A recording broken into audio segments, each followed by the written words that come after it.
We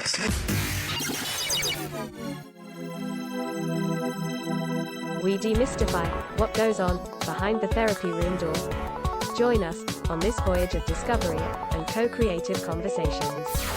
This is The Therapy Show, Behind Closed Doors podcast. With Bob Cooke and Kellie Barratt. Hello and welcome to The Therapy Show, Behind Closed Doors. I'm Kellie Barratt and I'm here with Bob Cooke. Hello, Bob.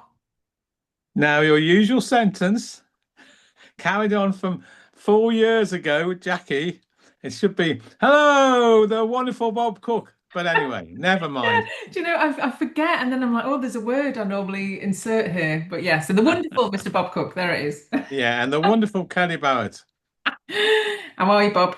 You look well. I am well, but I was so tired. I was working at the Institute and I was doing some supervision, and I just felt so tired. I think it's because I had a huge dinner just before. Exactly, I got to do, and I think that's a bad time to have a huge dinner when you're working clinically, isn't it? It is. The next session. But anyway, I came home. I came home because I wasn't doing the hours. I've rested up and I was looking forward to this podcast. Super. Well, we're on session number 221, and the title is Object Constancy, a Prerequisite to Effective Therapy. Correct. I know we just changed it because I know it was much longer when I was talking about object constancy, but this is simply about the concept of object constancy, how it applies to work, for the therapist, and how it's so important to have it in mind when working clinically. So when we talk about object constancy, it actually comes from the object relations movement, and often a child developmental term. Winnicott and Mahler talked about the importance of object constancy, and basically it means the internalization of the significant other, which they call an object. So the permanency of a permanent object in the intersubjective process, in this case between the child development terms, the infant and the significant other person. So in therapeutic terms, it would be, the therapist would be the constant object, providing a particularly important holding space and helping, how can I explain it, a container for emotional regulation. So object constancy is really important for the therapist to think about, especially in terms of emotional regulation and helping the person regulate their emotions. And how do we do that as therapists? Very, very important question. And it's very straightforward, actually. We have in mind dependability, predictability, continuity, stability. In other words, we're always there when we say we're going to be there. So if we make the client session at 6 o'clock on a Wednesday for a therapeutic hour, you are always there, on a continuous, permanent basis, whether it's raining outside or it's thunder and lightning, whatever it is, you're always there. So you provide a permanent, constant fixture, if you like. But in terms of object relations terms, it's so important in the clinical world because the permanent other in this sense is very significant. And so if is just by being there, is that enough? Well, just before I came on board, I thought I'd put into Google object relations. So I'm just going to read out their definition. It just reminded me because I actually thought that's my definition. Well, what I would have said. So object constancy refers to a person's ability to maintain an emotional bond with others, even when there is distance, conflict, or absence. In what we're talking about, the object in this context, i.e. the therapist, usually means an important attachment figure, often a caregiver, but in therapy, is the therapist, counselling the counsellor. Constancy means the emotional experience of that person who remains stable and predictable, even when they are not physically present or things aren't going perfectly. So, for example, what they mean by that is if you go on holiday, Yeah. I think this is really important. My therapist did it with me, by the way. She gave me, first time I've ever been in therapy, first time she went away, was that over Christmas? I can't remember. Anyway, she brought in well, she took it off, a bracelet of hers, and said, you can have this to remind me while I'm away. Oh, wow. So in other words, she was Yeah. providing what is often called in object relations terms a transitional object, Yeah. so that I would have her in an embodied way Mhm. or representation psychologically, even though she was away. Yeah. Yeah. And I mean, do you use anything else yourself, or have you used other things yourself? Well, that was my therapist, and I'm just giving an Yeah. example what Yeah. she did. Yeah. Now, I've always thought that way. So I used to have here's an example I did with nearly all clients, is that I had a huge box, really big box of magic stones. Well, actually, they were stones I collected from a beach in India, and they're coloured stones, and the clients could pick a coloured stone to keep this representation of me, even if I'm away. Yes. Yes. And the more disturbed a person, the more important and significant that becomes. Yeah. And I mean, I've used stones and crystals. I've even given a plant from the room, Yeah. and I've Yeah. clients Yeah. take it as well, so they can remember what the room looks like or imagine themselves in it. Very, very important in terms often of emotional regulation. Yeah. Now, often with the more disturbed clients, particularly, if you don't do that, I mean, it doesn't mean you have to do this, because you might not think in this way in terms of a developmental deficit or emotional regulation or a container object relations. So I'm not saying, this is a must for everybody, but certainly the way I think. If I didn't do that, then I think people can, or clients particularly if disturbed, may find it hard to hold you while you're away. Yes. Yeah. And so they forget that we exist, like out of sight, out of mind. Correct, in inverted commas. Yes. Yeah. Or, and this happens a lot, I don't know if you've recognized this, they'll make you the bad object. Yes. So when you come back, they'll act out in ways, in inverted commas, to psychologically punish you, or they might not even turn up, or they may enact out in ways which actually isn't healthy. Yeah. So they turn you into a bad object. Yeah. Or they might be late or not pay on time, or Yeah, all those sorts of things. yeah. Or some of the transactions will be annihilating of you. Yeah. Yes, I have noticed that. Yes. Yeah. And sometimes the therapy may regress and go backwards. Yes. Yeah. I it can be tricky round about holidays, can't it? Because certainly if you're off for 2 weeks or more, that's quite a long time for a client to hold Yeah. us. Yeah. And in America, they go away for a month. Oh, did they? Oh, yeah. But usually, in terms of a holiday, it's really important, especially to think this way, or useful, I think, in the areas of predictability, consistency, and reliability. Yeah. Yeah, because you're right. What happens if they have problems with emotional regulation or object constancy, they may make you not exist. Yeah. And I've had clients talk about, I'm worried that you're going to disappear. So it's like, of course, I'm still here, but it's like they've not been able to hold me in their head. So what if a client, how can that take a long time? For some clients, I've noticed it can. Well, yeah, let's think. I'll answer this way in terms of attachment theory. So, a friend of mine who's an attachment therapist, and attachment therapists think this way, right?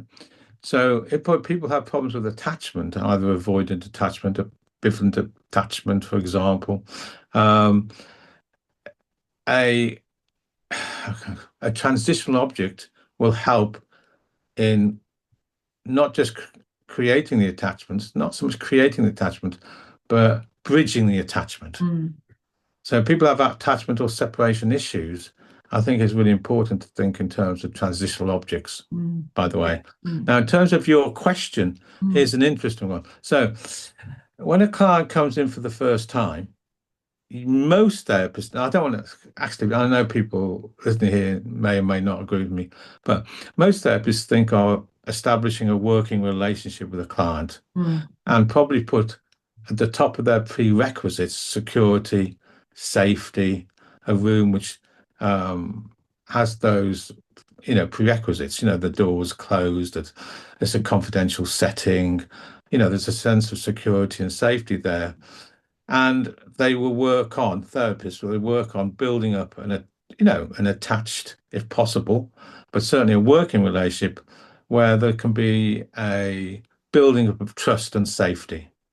Almost a really important relational needs to think about security and safety. Now, according to what the issues are that the person brings in, will designate, if you like, how long that working relationship needs therapeutically in therapeutic times to be established and robust enough.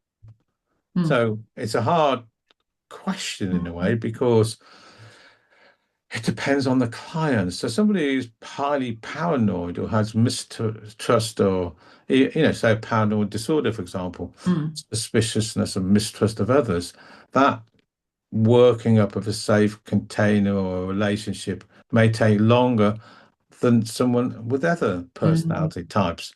Okay, so back to your question. I think that object constancy, which is a child developmental process, again, it depends on the person's history, but really, it's a very hard one to answer, Kelly. I can't put a time on it. It depends really on a person's history and their psychological issues. But if you put safety and security as a top prerequisite in the therapeutic process and think developmentally and work towards a positive relationship, that attachment process, that level of object constancy, I think will come naturally, fairly quickly. But it will depend, I think, on the attachment ruptures in a person's history. Yes, yeah.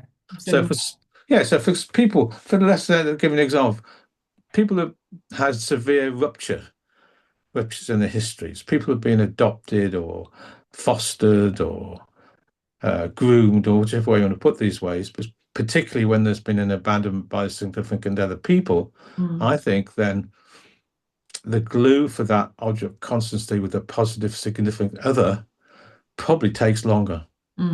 Yes, well, that makes sense, doesn't it? It's like if the more disturbed a client is, the longer it will take. Especially if they've had significant ruptures in their early history to do with abandonment. Yeah. Or being left for whatever reasons. Yes. So so often Jackie, who used to, do what you're doing, which is hosting this therapy show, used to work in that area. She was a foster worker. She fostered children, and she worked in that area. So if she was taking this, she would probably could talk a lot about how long it takes for the person who's fostering or adopting, or whichever way one to look at, for the child to be able to see them as a positive object. That will take longer than perhaps people with neurotic issues. Yes. Yeah. Well, I imagine that would be years probably for adopted kids. Yeah. Well, they seek or desire a positive object. However, that's different from establishing it. Yes. And I'm imagining that there'd be lots of boundary testing. Definitely. Yeah. But stroke hand, if the therapist is a positive object for the client, it certainly helps in terms of managing conflict, separation, time away, because the client can hold the therapist constantly in a positive light. Yeah. And but if they can't, that's a sign. If they can't hold the two things, because if there's the relationship, there might be an issue in the relationship. If they can't hold the therapist as good and be angry with the therapist, then that suggests that they're not able. The object constancy isn't solidified. That, and also they will be having difficulties with emotional regulation. Yes. In other words, they won't be able to hold at the same time good or bad. Yes. Yeah. So the split. So One the or split. the other. Yeah. Yeah. So I think it's a really important thing or concept for therapists or counselors to have in their heads. And I'm sure most people here listening will understand, even if they don't think in terms of object constancy or object relations or attachment theory, I'm sure they will think about the importance of a trusting, safe, secure working relationship, so that the relationship between the therapist and client has a level of security in it. Well, everybody listening will know about how we give teddy bears to our children as a transitional object for the caregiver. So I think it's a really important concept. And I think the question you asked earlier is certainly very vital here when you talked about, you basically were talking about how long does it take to establish object constancy in a positive light. And I was saying, how long's a piece of string, basically? Yeah. Which is but or stroke and. If we look at this in terms of, therapists who work in problem-focused solution ways, which is short, maybe 10 sessions, maybe 15 sessions, maybe 6 even sometimes, then that type of object relation, positive object constancy, it is harder to establish. Well, if it's only 6 sessions, then I don't imagine much would be, much object constancy would have changed in 6 sessions. No, they won't have transferred it onto the significant other person, that's the therapist, but they may, come from a neurotic population where they have good emotional regulation and they haven't had ruptures in the, caregiving system. So they don't have a fear of abandonment or whatever it is. They're able to hold good and bad in the same ball space. So 6 sessions is okay because they're able to have a sense of consistency and predictability. I think with the more disturbed clients, where people work or therapists might work developmentally or regressively, we have a different ball game, especially if you're going to work regressively. If you're going to work with supported regression, to work in a sort of almost reparenting way with the developmental deficit, then they really need to be able to see you as a constant object. Yeah. But I'm just thinking they might need more than 1 session a week, maybe sometimes. Perhaps, like if they're struggling with that object constancy, could we be offering them more, or are we falling into a trap there? Do you mean see them 2-3 times a week? Well, I wasn't thinking 3, but maybe twice a week to help that process.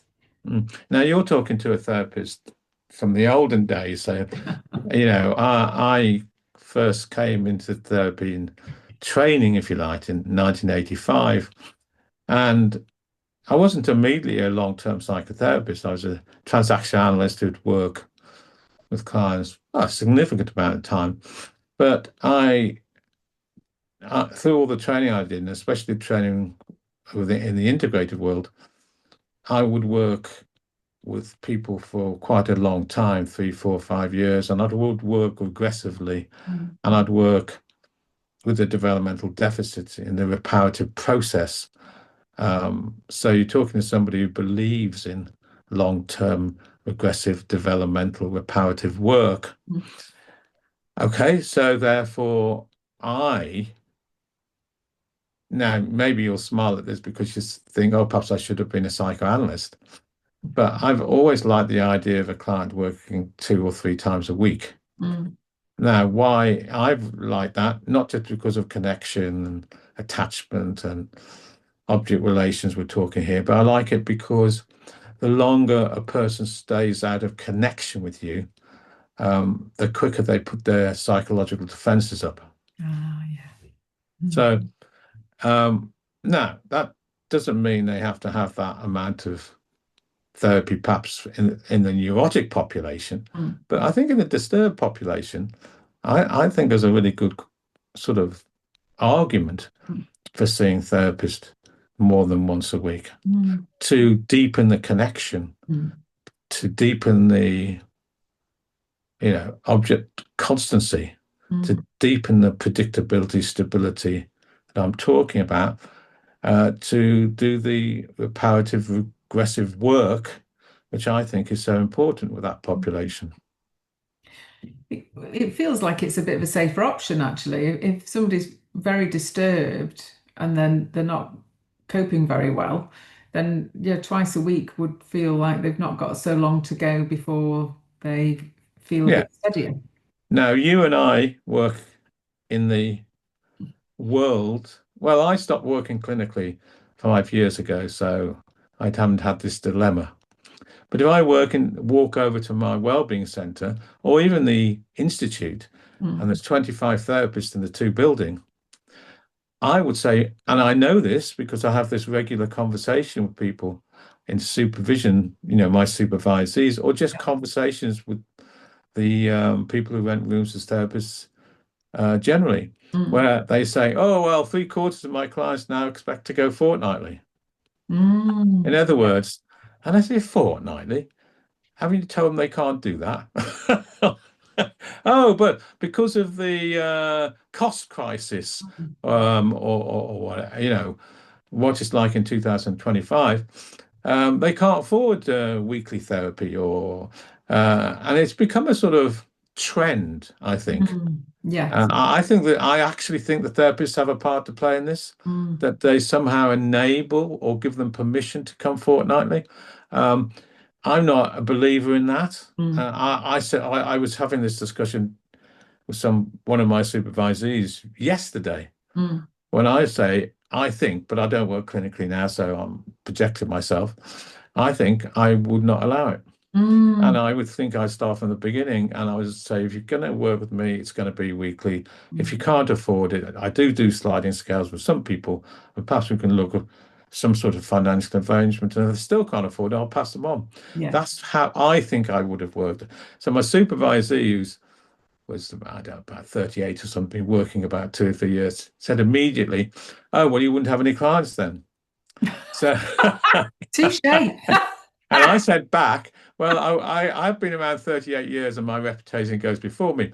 Oh, but I mean, if you just start out as a therapist today, where clients expect you almost to work fortnightly. And I said, well, these clients don't think about the logistics then. What am I going to do the following week when you are not here? But the discussion goes on. But in the context of what we're talking here, it's interesting. Yes, it is interesting. Yes, because that is a long time. And I mean, I've got lots of thoughts about that. We should probably have a podcast on that. But if that's every 2 weeks, it just takes longer. So it's not that if you get through the work quicker, it just doubles the length of the work. It's counterproductive. It's counterproductive. And I do check that out at the beginning. Like, can you afford this for the, and just posit like a year for the next weekly for the next year. So we're clear from the beginning. So I'm the same as you. But I hear that conversation comes up more and more with the beginning therapists who just start out, because I think they haven't got the experience to say no often, or they think they'll lose the client, or X and X. But actually, you are correct. it will take longer if you're going to see them every fortnight. Yeah. Absolutely. Absolutely. Because they'll have time to put their psychological defenses up. Yeah. And in fact, the client's more likely to leave you quicker because the connection will get diluted. Well, I think the attachment gets disturbed, or it's not as strong. So here I am, sort of, I never thought I would, sort of favouring some of the psychoanalytical process of 2 or 3 times a week. Yeah. I understand the cost implications as well, but in terms of connection, stability, predictability, especially for people more disturbed, I think it's important to think of object constancy. Yeah. Well, if we're trying to be that steady adult in their life so they can learn to depend on us and trust us, every 2 weeks isn't much, I mean, for 50 minutes or 55 minutes. So yeah, I agree. I think so that some of the listeners may be violently disagreeing with us. Yes, and they can tell us in the comments. We welcome all the comments. Yeah. No, I get back to the subject a moment. I think this way automatically. I think developmentally. Yeah. I think in object relations terms. I think about object constancy, and I think about transitional objects. Yes. Automatically. Yeah. Especially with clients who have poor emotional regulation. Yeah. Yes. Yeah. I'm just thinking about clients always take, some clients on, I wonder if I've mistimed it or, offered them a transitional object and they've not wanted it. It's like they wouldn't let themselves take it. And but maybe I've mistimed it at that point. Well, I think it's an interesting one, isn't it? Because the more disturbed a person is, usually they have weak object constancy. Right. In the neurotic population, they may have had quite, let's say, for language sake, good object constancy with their significant other, and therefore they can hold good and bad. Or let's give an example. Even though a child might get scolded one day, they don't lose sense that their mother doesn't love them. For example, they can hold the other even if there's difficult times or conflict. For an example. Now, the more disturbed people find that hard. So they think that if their mother scolds them, they are a bad person per se. They aren't able to hold the two sides of the coin. Yeah, and that might play out with us if we miss them somehow. It might be a very little miss. It can switch quite quickly, I think, from that idealized the pedestal, like, oh, I didn't see that coming. No, that's very, very, very, and borderline clients particularly. Yes, But just on another level, boundaries. Coming 5 minutes late for a session. The person who has problems with the emotional regulation may then feel they've been abandoned by the therapist coming. They aren't able to hold the other side of the equation. Yes. If you look at my history, because I was with the same therapist for a long time, I think I had quite traumatic history. So I had pretty fragile object constancy. So it took me a long time to understand when the therapist said no to me in terms of boundaries or whatever it was in healthy processes. I thought the therapist didn't care for me. I wasn't able to hold the two in my head. Yes. Yeah. Well, you kind of you found the evidence to prove what you believe in your script. In TA terms. Yeah. So I thinking back on this, I often say I was with the therapist, my one therapist for a long time. Yeah. And even when I had a decade off in the 1990s, early 2020s, about 2010, I went back into a group that met wasn't met twice a year for a week in a retreat with the Mm. same therapist. Lovely. So, and I still know her. Yeah. In terms of therapeutic process, I'm not talking about being a friends or anything, though I think we're friendly towards each other, and she cares for me a lot. But I think and I'm talking to you now, knowing the theory and everything else. At that time, I didn't know anything this way at all. But I think it would have been therapeutic process for me, which would have been much more challenging if I'd have had a selection of therapists. Yes. Yeah. But it's interesting when clients come in and they've had a selection of therapists, I always think.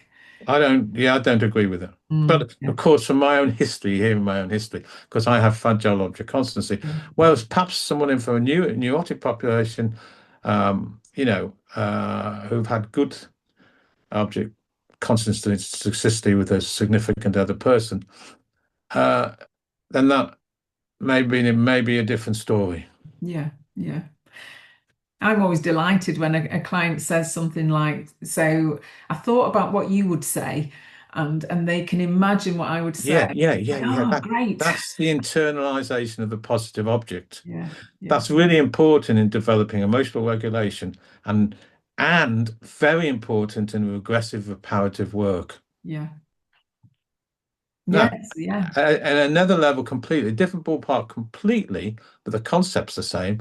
Supervision. When a supervisee who's perhaps been working, I don't know, 100 hours clinic, or beginning, or I don't know how long, they often report. Well, I often wondered what you would say. So I have an internalized supervisor, and that then developmentally needs some time to work through till they've got their own identity as a supervisor. But it's the same concept. Yes. And you said on the last podcast about this podcast being Thursday night, 6 o'clock, it would create some object constancy perhaps for the listeners. And it made me think about us as adults, not even in therapy, but things we put in our lives that create that object constancy and how useful that is. Well, I find it very useful. Oh yeah, I'm not thought about it. I've often said to people, I married somebody who's very structured and very XXX. I don't know if I've ever thought about it in terms of object constancy, and I never thought about it in terms of as a therapist, the same therapist for years and years and years. So I didn't marry Steph and think, well, I'm marrying somebody who's got high structure XXX. But in terms of what's been important for me, I think it sort of is in the same ballpark. Yeah. So I really need structure. Yes, me too. But I had very bad, because of my ruptures in my own history, very, very fragile difficulties with object constancy because of the huge ruptures. Yes. So as a therapist, I've always put high premium on object constancy. Yeah. I haven't, this podcast has made me think about it again. But yes, me too. Definitely use the transitional object, and I'm very dependable and reliable. If I'm there, if I say I'm going to be there, I'm there. And I like my clients to come at the same time every week. So, but it's good. I think it's good for therapists. I think especially transaction analysts here, who think of script, to get enough information about their clients. To explore the developmental difficulties they might have, and to make an assessment of the fragility or not of, object constancy, because, well, they can tell by the emotional disturbances of their clients anyway. Because you're right, it will take longer for the clients to establish the trust to, this may happen by osmosis or not, but I think it's important for therapists to think about the ruptures, the abandonment, the disturbance of the clients in terms of object constancy. Yes. Well, I hope all the listeners now go back to their clinical practice and review all the clients from an object constancy lens. Yeah, and it's interesting though, because people from other modalities like the short-term focus people, the people from CBT, who don't really think about the past, or it doesn't, or DBT, dialogical behavioral therapy, doesn't mean they aren't all useful. But I do think if you're going to work developmentally, particularly in an aggressive way, in regression, I think it's really important to think about. Yeah. I think that's a good place to stop, Bob. Probably gone over 30 minutes, but one more sentence, right? Yeah, because the title is about effective psychotherapy. Yes. Unless there's an establishment of a positive object, if you like, to work in the transference, if you want, in developmental psychotherapy I'm talking about, clients will either leave or there'll be acute challenges. Yes. And it'll take longer. Yes. If there's a fragile, in that attachment system object constantly talking about. Okay, I've gone over time. Sorry. You have. So the next podcast is 5 TA concepts that make for effective therapy. I suspect this will be a popular one, Bob. It was. I've got one more sentence. I know you're stuck with one more. Now, do you remember the beginning of this podcast? Yeah. You introduced me to Mr. Bob Cooke. And I went back and said, Jackie Jones always said, wonderful Bob Cooke. I know we were smiling about it. I'm really ingrained in thinking about object constancy and predictability. And I think that was a sort of unconscious process of how important it is to have the same continuity. So I was just thinking about that. Yeah, that's a really valid point. Yeah, well, Jackie said it for 4 years every week. So yes. She was a foster mother. She knows this stuff. She knew, yeah. So I will endeavour to channel Jackie. No, I just wanted to put it in the content of the podcast. Really. Yes. Lovely. Okay, well, I'll see you next week, Bob. Goodbye to the listeners. Yeah, goodbye. And take care. You've been listening to The Therapy Show, Behind Closed Doors podcast. We hope you enjoyed the show. Don't forget to subscribe and leave us a review. We'll be back next week with another episode.